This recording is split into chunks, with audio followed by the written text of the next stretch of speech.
नमस्कार। सिविल सेवा परीक्षा की तैयारी करने वालों के लिए समसामयिक विषयों पर हमारी खास चर्चा में आपका स्वागत है। आज हम 11 अक्टूबर 2025 की कुछ जरूरी खबरों मतलब भाग 1 पर नजर डालेंगे। और हाँ, हो सकता है इनमें से कुछ पर हमने पहले भी बात की हो, तो ये एक तरह से अच्छा रिवीजन भी हो सकता है। आज हमारे पास है सरोगेसी कानून पर सुप्रीम कोर्ट का फैसला, एक जरूरी साइबर सुरक्षा मुद्दा, फिर अंतर्राष्ट्रीय सौर गठबंधन की बैठक है, और हाँ, एक खास मिसाइल सिस्टम, कृषि और पर्यावरण में तकनीक, आयुष का नया डेटाबेस, सेना की नई रक्षा प्रणाली, कोको आइलैंड्स का मामला, सत्यमंगलम टाइगर रिजर्व और आईयूसीएन कांग्रेस। तो चलिए इन स्रोतों से मिली जानकारी को थोड़ा गहराई से समझते हैं कि ये क्यों महत्वपूर्ण है। सबसे पहले सरोगेसी विनियमन अधिनियम 2021 सुप्रीम कोर्ट का एक अहम फैसला आया है। ये उन कपल्स के बारे में है जिन्होंने कानून लागू होने से पहले मतलब 25 जनवरी 2022 से पहले ही अपने भ्रूण फ्रीज करवा लिए थे हाँ। और सरोगेसी प्रक्रिया शुरू कर दी थी। कोर्ट ने कहा कि कानून की जो उम्र वाली शर्तें हैं वो ऐसे मामलों पर लागू नहीं होंगी। ये तो काफी अहम लगता है। हाँ, बिल्कुल। ये फैसला उन लोगों के लिए बहुत बड़ी राहत है जो प्रक्रिया के बीच में कहीं अटक गए थे। देखिए, इस कानून का जो मुख्य मकसद था वो था भारत में कमर्शियल सरोगेसी पर रोक लगाना। अच्छा। मतलब पैसे लेकर कोख किराए पर देना, अच्छा। ताकि महिलाओं का शोषण रोका जा सके। और सिर्फ परोपकारी यानी ऑल्ट्रुइस्टिक सरोगेसी की इजाजत है, जिसमें सरोगेट माँ को सिर्फ मेडिकल खर्च और बीमा कवर मिलता है, कोई आर्थिक लाभ नहीं। और इस कानून में क्लिनिकों के रजिस्ट्रेशन वगैरह के भी तो नियम है। हाँ, बिल्कुल। सिर्फ रजिस्टर्ड क्लिनिक ही ये प्रक्रिया कर सकते हैं। और कोई भी व्यक्ति या संस्था, यहाँ तक कि डॉक्टर भी कमर्शियल सरोगेसी में शामिल नहीं हो सकते। एक और जरूरी बात है इसमें, गर्भपात की। अच्छा। अगर सरोगेसी के दौरान गर्भपात की जरूरत पड़ती है तो सरोगेट माँ और संबंधित डॉक्टरों की लिखित सहमति जरूरी है। और जो जोड़ा सरोगेसी करवाना चाहता है उन्हें एक अनिवार्यता प्रमाण पत्र भी लेना होता है। यानी ये साबित करना कि उन्हें वाकई इसकी जरूरत है। हाँ, बिल्कुल। सरोगेट मां बनने के लिए भी शर्तें तो काफी सख्त हैं, जैसे शादीशुदा होना, अपना बच्चा होना। हाँ, कम से कम एक बच्चा हो, उम्र 25 से 35 के बीच, अपने एग्स नहीं दे सकती और जिंदगी में सिर्फ एक बार। और इच्छुक जोड़े के लिए भी है, शादी को कम से कम 5 साल, भारतीय नागरिक, उम्र की सीमाएं, महिला 23 से 50, पुरुष 26 से 55 और सबसे अहम, पहले से कोई जीवित बच्चा ना हो, जैविक, गोद लिया हुआ या पिछली सरोगेसी से। सुप्रीम कोर्ट का ये जो हालिया फैसला है वो इन्हीं उम्र और बच्चे वाली शर्तों में फंसे पुराने मामलों को राहत दे रहा है एक तरह से। और कानून ये भी साफ करता है कि बच्चा इच्छुक जोड़े का ही जैविक बच्चा माना जाएगा, है ना? हाँ, उसे प्राकृतिक बच्चे जैसे सारे अधिकार मिलेंगे। सिविल सेवा परीक्षा के नजरिए से देखें तो ये टॉपिक सामाजिक न्याय, महिलाओं से जुड़े मुद्दे और विधान लेजिस्लेशन के लिए बहुत महत्वपूर्ण है। इसमें नैतिक और कानूनी दोनों पहलू हैं। चलिए अब रुख करते हैं साइबर सुरक्षा की दुनिया की तरफ। हाल ही में खबर आई कि भारत सरकार के इनकम टैक्स ई-फाइलिंग पोर्टल पर एक गंभीर सुरक्षा खामी पकड़ी गई, जिसे IDOR यानी इनसिक्योर डायरेक्ट ऑब्जेक्ट रेफरेंस कहते हैं। गनीमत रही कि इसे ठीक कर लिया गया, वरना बड़ा डेटा लीक हो सकता था। ये IDOR आखिर है क्या भला? हाँ, IDOR असल में वेब एप्लीकेशन की एक काफी आम लेकिन खतरनाक कमजोरी है, एक वल्नरेबिलिटी है। आसान भाषा में समझे तो जब आप किसी वेबसाइट पर लॉगिन करते हैं तो सर्वर आपको पहचान लेता है। लेकिन अगर सर्वर ये ठीक से चेक ना करे कि आप किस किस जानकारी को देखने के हकदार हैं, तो गड़बड़ हो सकती है। मतलब लॉगिन करना ही काफी नहीं है? बिल्कुल नहीं। मान लीजिए आप ऑनलाइन शॉपिंग करते हैं, तो वेबसाइट को ये पक्का करना चाहिए कि आप सिर्फ अपना ही ऑर्डर हिस्ट्री देख पाएं, किसी और का नहीं, है ना? हाँ, सही बात है। IDOR तब होता है जब कोई हैकर URL में थोड़ा फेरबदल करके या किसी रिक्वेस्ट पैरामीटर को बदलकर किसी दूसरे यूजर के डेटा तक पहुंच जाता है। जैसे URL में अगर आपकी यूजर ID 123 है, तो हैकर उसे बदलकर 124 करके किसी और का अकाउंट एक्सेस करने की कोशिश कर सकता है। अच्छा। अगर वेबसाइट ने ठीक से एक्सेस कंट्रोल नहीं लगाया है तो यह हमला कामयाब हो जाता है। इनकम टैक्स पोर्टल पर शायद यही खतरा था। अच्छा, तो ये असल में यूजर इनपुट को ठीक से वेरीफाई न करने का नतीजा है? हाँ, बिल्कुल। मूल कारण यही है, अपर्याप्त सत्यापन और प्राधिकरण जांच, मतलब inadequate validation and authorization checks. ये दिखाता है कि सरकारी पोर्टल समेत किसी भी वेब एप्लीकेशन के लिए मजबूत सुरक्षा उपाय कितने जरूरी हैं। परीक्षा के लिहाज से ये साइंस एंड टेक में साइबर सिक्योरिटी का एक अहम मुद्दा है, खासकर डिजिटल इंडिया के दौर में। सही है। अच्छा, आगे बढ़ते हैं। अंतर्राष्ट्रीय सौर गठबंधन ISA की ओर। इस महीने के आखिर में ISA की असेंबली भारत की अध्यक्षता में होने वाली है। यहाँ दुनिया भर में सस्ती सोलर एनर्जी को बढ़ाने में हुई प्रगति और आगे की चुनौतियों पर बात होगी। भारत का रोल तो उसमें काफी अहम लगता है। निश्चित रूप से ISA भारत और फ्रांस की पहल पर 2015 में पेरिस COP21 में शुरू हुआ था और इसका मुख्यालय गुरुग्राम में है। ये भारत में स्थित पहला अंतर्राष्ट्रीय संगठन भी है। अच्छा। इसका मकसद है सौर ऊर्जा के लिए फाइनेंस जुटाना, टेक्नोलॉजी को सस्ता और सुलभ बनाना, इनोवेशन और R&D को बढ़ावा देना। ये सब करने के पीछे लक्ष्य क्या है? मतलब सौर ऊर्जा को बढ़ाने से क्या हासिल होगा? ISA की एक बहुत महत्वाकांक्षी रणनीति है टूवर्ड्स 1000। टूवर्ड्स 1000। हाँ, इसके तहत 2030 तक सौर ऊर्जा में $1000 बिलियन का निवेश जुटाना है। फिर 1000 मिलियन लोगों तक सौर ऊर्जा पहुंचाना, 1000 गीगावाट सौर क्षमता स्थापित करना और हर साल 1000 मिलियन टन CO2 उत्सर्जन कम करना। ये आंकड़े बहुत बड़े हैं। हाँ, काफी बड़े लक्ष्य हैं। खासकर सबसे कम विकसित देशों LDCs और छोटे द्वीपीय विकासशील राज्यों SIDS के लिए ये बहुत महत्वपूर्ण होगा, जहां ऊर्जा पहुंचाना एक बड़ी चुनौती है। बिल्कुल। ISS इन देशों में सस्ते समाधान पहुंचाने के लिए मल्टीलैटरल डेवलपमेंट बैंक्स MDBs और दूसरे वित्तीय संस्थानों के साथ मिलकर काम कर रहा है। इसकी सदस्यता मुख्य रूप से कर्क और मकर रेखा के बीच पड़ने वाले सौर संसाधन संपन्न देशों के लिए है, लेकिन बाकी देश भी भागीदार बन सकते हैं। 100 से ज्यादा देश हस्ताक्षर कर चुके हैं। और ISA असेंबली इसका सर्वोच्च निर्णय लेने वाला निकाय है जो नीतियों और बजट वगैरह पर फैसले लेती है। ये पर्यावरण, अंतर्राष्ट्रीय संबंध और नवीकरणीय ऊर्जा नीति के लिए एक बेहद जरूरी टॉपिक है। अब रक्षा क्षेत्र की एक खबर। ऐसा सुनने में आ रहा है कि पाकिस्तान को अमेरिका से AIM-120 AMRAAM मिसाइलें मिल सकती हैं। अच्छा। ये खबर एक दुर्लभ पृथ्वी खनिज मतलब रेयर अर्थ्स सौदे से जुड़ी है, जिसके तहत पाकिस्तान ने कुछ सैंपल अमेरिका भेजे हैं। ये AMRAAM मिसाइल क्या चीज है? AIM-120 AMRAAM ये हवा से हवा में मार करने वाली एक बहुत सक्षम मिसाइल है, advanced medium range air to air missile. ये मध्यम दूरी की है और अपने लक्ष्य को खोजने के लिए खुद के रडार का इस्तेमाल करती है। इसे दुनिया में सबसे ज्यादा इस्तेमाल होने वाले BVR मतलब बियॉन्ड विजुअल रेंज हथियारों में गिना जाता है। BVR यानी नजर की सीमा से परे, मतलब पायलट को मिसाइल दागने के बाद लक्ष्य पर लगातार नजर रखने की जरूरत नहीं। हाँ, सही पकड़ा। इसकी यही फायर एंड फॉरगेट क्षमता इसे खास बनाती है। पायलट मिसाइल लॉन्च करके तुरंत बचाव की मुद्रा में आ सकता है या फिर दूसरे टारगेट पर फोकस कर सकता है। अच्छा। ये मिसाइल मैक 4 यानी आवाज की रफ्तार से 4 गुना तेज उड़ सकती है और इसकी रेंज भी 160 किलोमीटर से ज्यादा बताई जाती है। इसमें 2-वे डेटा लिंक भी है, जिससे लॉन्च के बाद भी मिसाइल को टारगेट की नई लोकेशन के बारे में अपडेट किया जा सकता है, जिससे सटीकता बढ़ती है। कौन कौन से देश इसका इस्तेमाल करते हैं और ये पाकिस्तान को मिलना भारत के लिए कितना चिंताजनक हो सकता है? अमेरिका, ब्रिटेन, जापान, ऑस्ट्रेलिया समेत 35 से ज्यादा देश, खासकर जो नाटो सदस्य हैं, वो इसका इस्तेमाल करते हैं। इसे F-15, F-16, F-35 जैसे अमेरिकी जहाज़ों से लेकर यूरोफाइटर टाइफून और ग्रिपिन जैसे यूरोपीय फाइटर जेट्स पर भी लगाया जा सकता है। जहां तक पाकिस्तान को मिलने की बात है, तो हाँ, ये निश्चित रूप से भारत के लिए एक सामरिक चिंता का विषय है। ये क्षेत्रीय शक्ति संतुलन को प्रभावित कर सकता है। टेक्नोलॉजी की बात करते हैं।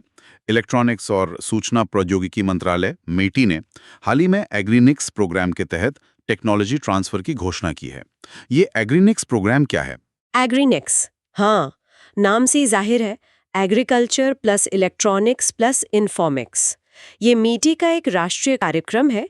इसका मकसद है कृषि और पर्यावरण के क्षेत्र में नई टेक्नोलॉजी जैसे AI, IoT, machine vision, sensor networks वगैरह का इस्तेमाल करके रिसर्च, डेवलपमेंट और उन्हें जमीन पर उतारना। तो इसका सीधा फायदा किसानों और पर्यावरण को कैसे मिलेगा?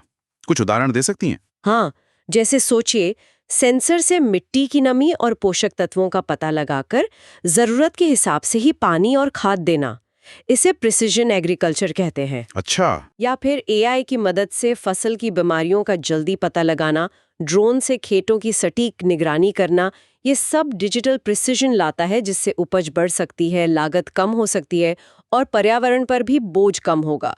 इसे सीडैक कोलकाता नोडल एजेंसी के तौर पर लागू कर रहा है, जिसमें कई एकेडमिक और रिसर्च संस्थान भागीदार हैं। सीडैक। हाँ, इनका नाम तो सुपर कंप्यूटर के साथ जुड़ा है, परम 8000। बिल्कुल, सीडैक वही संस्थान है। ये मीटी की प्रमुख R&D शाखा है। एग्रीनिक्स प्रोग्राम दिखाता है कि कैसे हाई एंड कंप्यूटिंग और इलेक्ट्रॉनिक्स का फायदा कृषि जैसे पारंपरिक क्षेत्रों तक पहुंचाया जा रहा है। ये कृषि में साइंस एंड टेक और सरकारी योजनाओं के लिहाज से अहम है। सही है। टेक्नोलॉजी की बात चली रही है तो आयुष मंत्रालय से जुड़ी एक खबर है द्रव्या DRAVYA पोर्टल। इसके पहले चरण में 100 प्रमुख औषधीय पदार्थों की जानकारी लिस्ट करने का लक्ष्य है। ये पोर्टल क्या करेगा? द्रव्य, हाँ, इसका पूरा नाम है digitised retrieval application for versatile yardstick of Ayush substances. ये दरअसल आयुर्वेदिक जड़ी बूटियों और उत्पादों का एक बहुत बड़ा डिजिटल डेटाबेस बनने जा रहा है। इसमें न सिर्फ पुराने आयुर्वेदिक ग्रंथों की जानकारी होगी, बल्कि आधुनिक वैज्ञानिक रिसर्च और फील्ड स्टडीज का डेटा भी शामिल होगा। ये CCRAS की पहल है। तो ये आम लोगों या शोधकर्ताओं के लिए कैसे उपयोगी होगा? ये एक ओपन एक्सेस प्लेटफॉर्म है, मतलब कोई भी इसे इस्तेमाल कर सकता है। अच्छा, आप किसी भी जड़ी बूटी के बारे में सर्च करके उसकी पूरी जानकारी, जैसे उसका वानस्पतिक नाम, रासायनिक गुण, औषधीय उपयोग, फार्माकोलॉजी, सुरक्षा संबंधी जानकारी वगैरह पा सकते हैं। ये AI रेडी भी है और इसमें QR कोड इंटीग्रेशन भी है, जिससे औषधीय पौधों के बगीचों में मानकीकृत जानकारी दिखाना आसान होगा। यानी ये पारंपरिक ज्ञान और आधुनिक विज्ञान के बीच एक पुल का काम करेगा एक तरह से। बिल्कुल, इसका उद्देश्य यही है कि आयुर्वेद के ज्ञान को व्यवस्थित, सुलभ और वैज्ञानिक रूप से सत्यापित तरीके से प्रस्तुत किया जाए। ये स्वास्थ्य, आयुष, सरकारी पहल और डिजिटल इंडिया के तहत एक महत्वपूर्ण कदम है। अब फिर से रक्षा क्षेत्र की ओर लौटते हैं। भारतीय सेना ने स्वदेशी रूप से विकसित सक्षम सिस्टम की खरीद शुरू की है। ये एक काउंटर ड्रोन सिस्टम बताया जा रहा है। आजकल ड्रोन का खतरा तो काफी बढ़ गया है, तो ये सिस्टम कितना कारगर होगा? सक्षम, हाँ, situational awareness for kinetic, soft and hard kill assets management. ये एक बेहद जरूरी स्वदेशी काउंटर अनमैन्ड एरियल सिस्टम, मतलब CUAS ग्रिड है। ड्रोन, खासकर छोटे और सस्ते ड्रोन, आजकल युद्ध और आतंकवाद में एक बड़ा खतरा बन गए हैं, ये तो है ही। हाँ। सक्षम सिस्टम इन्हीं खतरों से निपटने के लिए बनाया गया है। इसे भारत इलेक्ट्रॉनिक्स लिमिटेड यानी BEL ने विकसित किया है। ये काम कैसे करता है? मतलब दुश्मन के ड्रोन का पता लगाकर उसे नष्ट कैसे करता है? ये कमांड एंड कंट्रोल सिस्टम है जो सेना के सुरक्षित डेटा नेटवर्क पर काम करता है। ये रडार, सेंसर्स और AI का इस्तेमाल करके दुश्मन के ड्रोन का रियल टाइम में पता लगाता है, उन्हें ट्रैक करता है, पहचानता है और फिर उन्हें निष्क्रिय करने के लिए जरूरी कदम उठाता है। ये सॉफ्ट किल। सॉफ्ट किल मतलब? जैसे जैमिंग से ड्रोन का कंट्रोल बाधित करना। हाँ। और हार्ड किल, जैसे मिसाइल या लेजर से नष्ट करना। ये दोनों तरह के हथियारों को इंटीग्रेट कर सकता है। इसमें AI का क्या रोल है? AI खतरे का विश्लेषण करने, भविष्यवाणी करने और कमांडरों को फैसला लेने में मदद करता है। यह सिस्टम एक एकीकृत हवाई तस्वीर RUSP बनाता है, जिसमें अपने और दुश्मन के सभी ड्रोन्स की जानकारी होती है। ये आकाश तीर जैसे दूसरे सिस्टम से भी डेटा लेकर पूरी स्थिति की बेहतर समझ बनाने में मदद करता है। ये रक्षा प्रौद्योगिकी, आंतरिक सुरक्षा और रक्षा में मेक इन इंडिया का एक बेहतरीन उदाहरण है। बहुत बढ़िया। चलिए अब थोड़ा भूगोल और भू राजनीति की बात करते हैं। कोको आइलैंड्स का जिक्र आया है। म्यांमार ने भारत को आश्वासन दिया है कि बंगाल की खाड़ी में स्थित इन द्वीपों पर कोई चीनी मौजूदगी नहीं है। ये द्वीप कहाँ हैं और इतने महत्वपूर्ण क्यों हैं? कोको आइलैंड्स, हाँ, ये बंगाल की खाड़ी में द्वीपों का एक छोटा समूह है जो म्यांमार के नियंत्रण में है। इनकी लोकेशन बहुत रणनीतिक है। सबसे बड़ा द्वीप ग्रेट कोको हमारे अंडमान और निकोबार द्वीप समूह से महज 55 किलोमीटर दूर है। सिर्फ 55 किलोमीटर? हाँ, भौगोलिक रूप से ये अंडमान निकोबार वाली पहाड़ी श्रृंखला का ही हिस्सा है, जो समुद्र में डूबकर फिर द्वीपों के रूप में उभरती है। तो भारत की चिंता चीन को लेकर क्यों है? क्या चीन वहां कुछ कर रहा है? देखिए, चिंता इसलिए है क्योंकि ऐसी खबरें और अटकलें काफी समय से लगती रही हैं कि चीन इन द्वीपों पर अपनी सैन्य या निगरानी गतिविधियां स्थापित कर सकता है। अच्छा। अगर ऐसा होता है तो ये भारत के लिए अंडमान निकोबार द्वीप समूह और हिंद महासागर में उसकी रणनीतिक स्थिति के लिए बड़ा खतरा बन सकता है। ये द्वीप मलक्का स्ट्रेट के पास समुद्री व्यापार मार्गों की निगरानी के लिहाज से भी अहम है। इनका इतिहास भी दिलचस्प लगता है, ब्रिटिश काल से जुड़ा हुआ। हाँ, ब्रिटिश काल में ये अंडमान की दंड कॉलोनी के लिए भोजन सप्लाई करते थे। बाद में इन्हें बर्मा के एक परिवार को लीज पे दिया गया और फिर ये ब्रिटिश बर्मा का हिस्सा बन गए। 1937 में बर्मा के भारत से अलग होने के बाद भी ये बर्मा के पास रहे। म्यांमार का हालिया आश्वासन इसी पृष्ठभूमि में महत्वपूर्ण है। ये भूगोल, मैपिंग, भारत म्यांमार संबंध और हिंद महासागर क्षेत्र की सुरक्षा की दृष्टि से अहम टॉपिक है। अब पर्यावरण और वन्यजीव संरक्षण की बात। मद्रास हाईकोर्ट ने सत्यमंगलम टाइगर रिजर्व (STR) के निषिद्ध क्षेत्र में चल रहे अवैध रिजॉर्ट्स पर कार्रवाई का आदेश दिया है। ये STR कहाँ है और क्यों खास है? सत्यमंगलम टाइगर रिजर्व तमिलनाडु के इरोड जिले में है।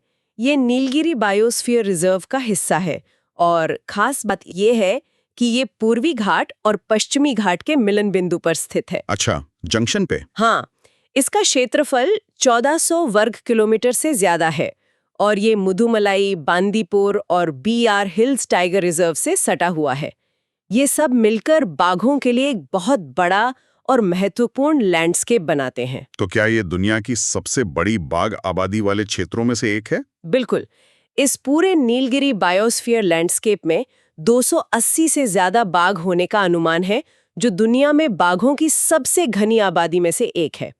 STR में बाघों के अलावा हाथी, तेंदुआ, स्लॉथ बेयर, गौर, काला हिरण जैसे कई अन्य महत्वपूर्ण वन्यजीव पाए जाते हैं और यहाँ इरुला और कुरुम्बा जैसी आदिवासी जनजातियां भी रहती हैं। तो कोर्ट के आदेश का क्या महत्व है? ये आदेश दिखाता है कि संरक्षित क्षेत्रों में अवैध निर्माण और पर्यटन का दबाव कितना बढ़ रहा है। ऐसे रिजॉर्ट्स न सिर्फ अवैध है, बल्कि वन्यजीवों के आवास और उनके आने जाने के रास्ते मतलब कॉरिडोर को भी बाधित करते हैं। कोर्ट का ये कदम संरक्षण के प्रयासों को मजबूत करने और कानून का पालन सुनिश्चित करने के लिए जरूरी है। ये पर्यावरण, जैव विविधता, संरक्षित क्षेत्र, भूगोल और जनजातीय मुद्दों से जुड़ा एक महत्वपूर्ण विषय है। सही है। और आखिर में एक और महत्वपूर्ण अंतर्राष्ट्रीय पर्यावरण सम्मेलन IUCN विश्व संरक्षण कांग्रेस। भारत ने अबू धाबी में चल रही इस कांग्रेस में अपना राष्ट्रीय रेड लिस्ट रोड मैप और विजन 2025-2030 पेश किया है। ये कांग्रेस क्या है और भारत का रोड मैप क्या दर्शाता है? IUCN विश्व संरक्षण कांग्रेस ये दुनिया भर के संरक्षण विशेषज्ञों, नेताओं और नीति निर्माताओं का सबसे बड़ा जमावड़ा है। ये हर 4 साल में एक बार होती है और अगले दशक के लिए प्रकृति संरक्षण और जलवायु परिवर्तन से निपटने की वैश्विक प्राथमिकताएं तय करने में मदद करती है। 2025 की कांग्रेस का थीम है परिवर्तनकारी संरक्षण को शक्ति देना, पावरिंग ट्रांसफॉर्मेटिव कंजर्वेशन। तो इसमें होता क्या है? सिर्फ बैठकें और भाषण या कुछ ठोस काम भी? नहीं, इसमें कई चीजें होती हैं। एक फोरम होता है जहां ज्ञान और नए विचारों का आदान प्रदान होता है, रिसर्च पेश की जाती है। एक एग्जीबिशन होती है जहां सदस्य, संगठन, व्यवसाय वगैरह अपने काम दिखाते हैं। और सबसे महत्वपूर्ण है सदस्य सभा। ये IUCN का सर्वोच्च निर्णय लेने वाला निकाय है। अच्छा। जहां सदस्य संगठन, जिनमें सरकारें और NGOs दोनों शामिल हैं, संरक्षण के मुद्दों पर वोटिंग करके प्रस्ताव पारित करते हैं और नीतियां तय करते हैं। और भारत का रेड लिस्ट रोड मैप, इसका क्या मतलब है? देखिए, IUCN की रेड लिस्ट दुनिया भर में प्रजातियों के संरक्षण की स्थिति का आकलन करती है, जैसे कौन सी प्रजाति लुप्तप्राय है, कौन सी गंभीर रूप से लुप्तप्राय है वगैरह। भारत का अपना राष्ट्रीय रेड लिस्ट रोड मैप पेश करना दिखाता है कि भारत अपनी जैव विविधता के आकलन और संरक्षण के लिए एक बहुत ही व्यवस्थित और वैज्ञानिक दृष्टिकोण अपना रहा है। ये एक तरह से राष्ट्रीय स्तर पर प्राथमिकताएं तय करने जैसा है। ये पर्यावरण, अंतर्राष्ट्रीय संगठन और संरक्षण प्रयासों के लिए अत्यंत महत्वपूर्ण है। तो ये थी आज की कुछ अहम खबरें। सरोगेसी कानून से लेकर साइबर सुरक्षा, सौर ऊर्जा, रक्षा तकनीक, कृषि में इनोवेशन, पारंपरिक ज्ञान का डिजिटलीकरण, वन्यजीव संरक्षण और वैश्विक पर्यावरण कूटनीति तक। ये सब दिखाता है कि सिविल सेवा परीक्षा के लिए करंट अफेयर्स कितने विविध हैं और आपस में जुड़े हुए भी हैं। बुर्तुन और सोचने वाली बात ये है कि ये अलग-अलग दिखने वाले मुद्दे कैसे एक दूसरे को प्रभावित करते हैं। जैसे रक्षा में स्वदेशी तकनीक, सक्षम सिस्टम मेक इन इंडिया को बढ़ावा देता है।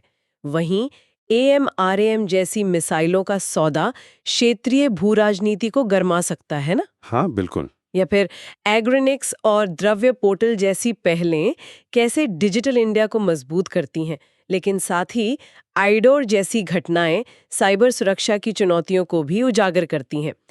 इसी तरह विकास की जरूरत जैसे पर्यटन और पर्यावरण संरक्षण जैसे STR मामला या UNCA IUCN कांग्रेस में चर्चा, इनके बीच संतुलन साधना एक लगातार चलने वाली चुनौती है। इन सब के बीच के जो कनेक्शंस हैं उनको समझना ही तैयारी को गहराई देता है। हम उम्मीद करते हैं कि ये विश्लेषण उपयोगी रहा होगा। इन सभी पहलुओं पर सोचें और अपनी तैयारी के साथ इन्हें जोड़कर देखें।